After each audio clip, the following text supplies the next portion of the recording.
In this tutorial, you'll create a modern infographic timeline in Photoshop using custom shapes to represent sequential events. Open a horizontal canvas suitable for a timeline.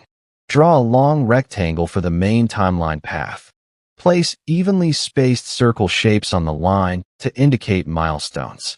Use the Type tool to label each milestone with short descriptions.